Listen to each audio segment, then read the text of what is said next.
बड़ी खबर आपको बता दें, ब्रजभूषण और पहलवानों के बीच दंगल में सरकार का धोबी पछाड़ दांव कारगर साबित हो रहा है।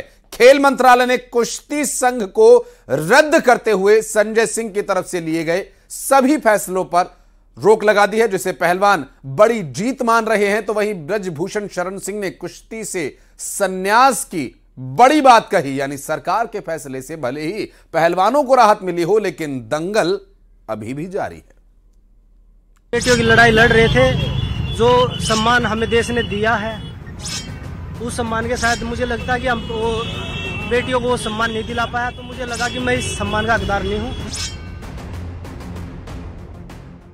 ब्रजभूषण सिंह से घमासान, संजय को कमान, और फिर इस दंगल को पहलवानों ने मेडल वापसी की जद में जब लाए तो नए संघ को ही रद्द कर दिया गया।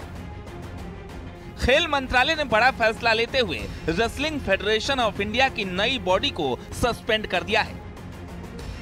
और यह ऐलान तब किया गया जब ओलंपिक पदक विजेता साक्षी मलिक ने संन्यास की घोषणा कर दी और बजरंग पूनिया ने पद्मश्री सम्मान वापस कर दिया। देखो, वो उनका पॉलिटिकल है, वो उनका एजेंडा है, लेकिन हमारी जो लड़ाई है वो सरकार से ना थी और ना आगे रहेगी। हमारी लड़ाई सिर्फ एक आदमी से थी, हमारी लड़ाई जो है महिलाओं के लिए थी, फेडरेशन में जो बेटियां हैं, जो नए रेसलर्स हैं, उनके लिए थी। और बस ये लड़ाई हम लड़ रहे हैं अपने तरीके से, जैसे भी है।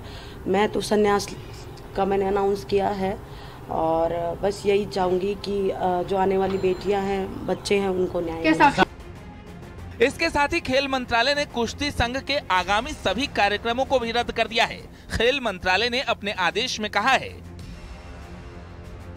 कि नए संघ ने नियमों के खिलाफ जाकर आगामी टूर्नामेंट और कार्यक्रमों का ऐलान किया था, जिसमें अंडर 15 और अंडर 20 के नेशनल नंदिनी नगर गोंडा में कराए जाने का फैसला लिया गया था। साक्षी मलिक समेत कई महिला पहलवानों ने इस पर सवाल खड़े किए थे। खेल मंत्रालय ने आदेश में कहा है कि कुश्ती संघ अब अगले आदेश तक कोई भी फैसला नहीं ले सकेगा। दरअसल कुछ पहलवानों ने पहले ब्रजभूषण सिंह को भारतीय कुश्ती संघ अध्यक्ष पद से हटाने की मांग की। जब ये मांग पूरी हो गई, फिर नए अध्यक्ष संजय सिंह के खिलाफ मोर्चा खोल दिया गया और बात संन्यास से लेकर अवार्ड लौटाने पर आ गई। क्योंकि पहलवानों का कहना है कि संजय सिंह ब्रजभूषण के करीबी हैं और इसकी तस्वीर चुनाव के बाद देखने को भी मिली थी, जब दोनों ने एक साथ अपनी जीत बताई थी, लेकिन अब तीर कमान से निकल चुकी है। कानूनी प्रक्रिया को अडॉप्ट करना है। ये चुने हुए जो फेडरेशन के लोग हैं वो अपना फैसला लेंगे। मैंने कुश्ती से संन्यास ले लिया है।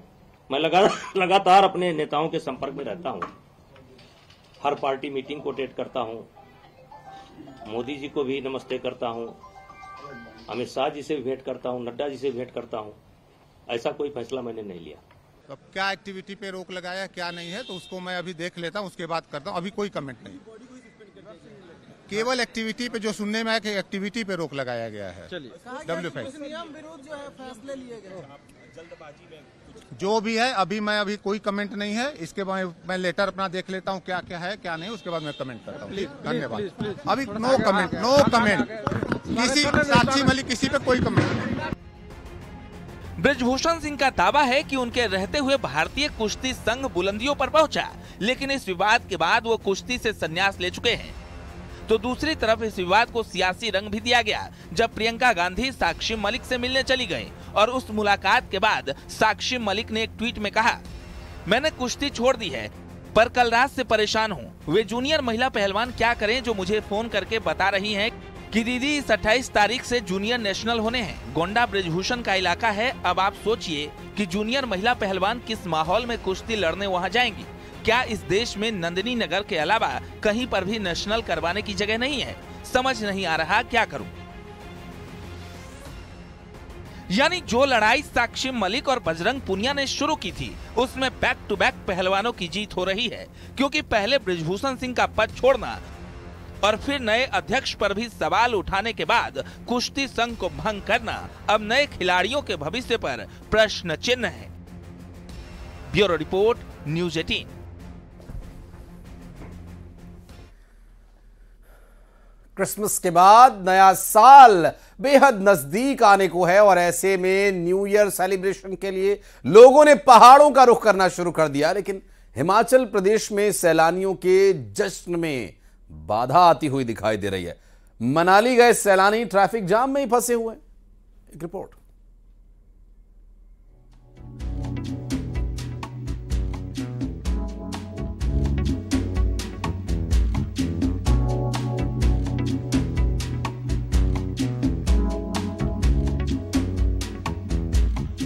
पहले क्रिसमस है और उसके बाद न्यू ईयर। नए साल का जश्न मनाने के लिए लोग तरह तरह की प्लानिंग कर रहे हैं। कई लोग तो नए साल को सेलिब्रेट करने के लिए उत्तराखंड और हिमाचल प्रदेश के पहाड़ों की तरफ रुख भी कर चुके हैं। हिमाचल प्रदेश का कुल्लू मनाली बड़े टूरिस्ट डेस्टिनेशन में आता है। यहाँ भी न्यू ईयर सेलिब्रेशन के लिए सैलानी पहुँच रहे हैं, लेकिन जश्न मनाने और वादियों में सुकून ढूंढने से पहले इसे जाम से निजात पानी पड़ेगी। अगर आप भी अपने परिवार के साथ मनाली जाने की तैयारी में हैं, तो जरा ये तस्वीरें देखिए। मनाली में बर्फ पड़ रही है, जिसका लुत्फ उठाने के लिए लोग मनाली आ रहे हैं। बर्फबारी के चलते अटल टनल भी अगले कुछ दिनों में बंद हो जाएगा, क्योंकि अटल टनल के दोनों छोर पर बर्फबारी हो रही है। ऐसे में लोग बर्फ से ढके पहाड़ों की खूबसूरती को निहारने की चाहत रखते हैं, लेकिन मौसम के मिजाज बदलने से ये चाहत इतनी आसानी से पूरी नहीं होगी, क्योंकि हिमाचल प्रदेश में भारी ट्रैफिक जाम का सामना करना पड़ रहा है। कसोल से लेकर अटल टनल तक जाम ही जाम। तस्वीरों में आप देख सकते हैं कि कई किलोमीटर दूर तक गाड़ियों की कतार है। गाड़ियां अपनी जगह पर ही जम चुकी है, क्योंकि ट्रैफिक आगे नहीं बढ़ रहा। गाड़ियों के रुकने से यात्री भी परेशान हैं, क्योंकि एक कठिन सफर उनके सब्र की परीक्षा ले रहा।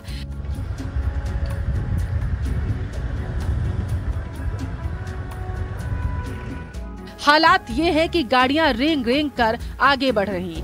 भीड़ बढ़ने की वजह से सोलंग नाला से पलचान तक जाम लग गया। कुल्लू और शिमला में भी सैलानियों की भारी भीड़ है।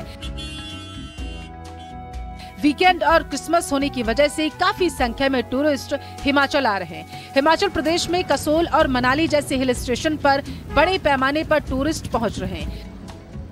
शनिवार की शाम तो हिमाचल की सड़कों पर टूरिस्ट का सैलाब उमड़ पड़ा। रात के वक्त भी सड़कों पर लंबा जाम लग गया। कई घंटों तक यात्री सड़कों पर फंसे रहे, जिसकी वजह से ट्रैफिक की व्यवस्था चरमरा गई। क्रिसमस और नया साल होने की वजह से पहले ही टूरिस्टों के भारी संख्या में पहुंचने का अनुमान लगाया गया था। केवल हिमाचल प्रदेश के पहाड़ों में 1 लाख से ज्यादा पर्यटकों के पहुंचने की संभावना है। अगले एक हफ्ते तक कुल्लू मनाली और शिमला में भीड़ का सिलसिला बदस्तूर जारी रहेगा, क्योंकि दिसंबर और जनवरी महीने में ही लोग बर्फबारी देखने के लिए पहाड़ों पर आते हैं। टूरिस्टों के बढ़ने से जहां ट्रैफिक जाम की समस्या बढ़ेगी, तो वहीं होटल मालिकों के चेहरे खिल उठे हैं, क्योंकि होटलों की बुकिंग भी फुल चल रही है।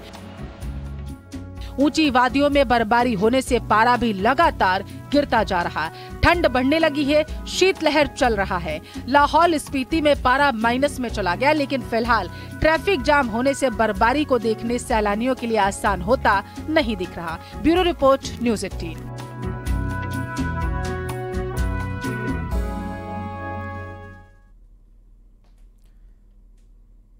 और भगवान राम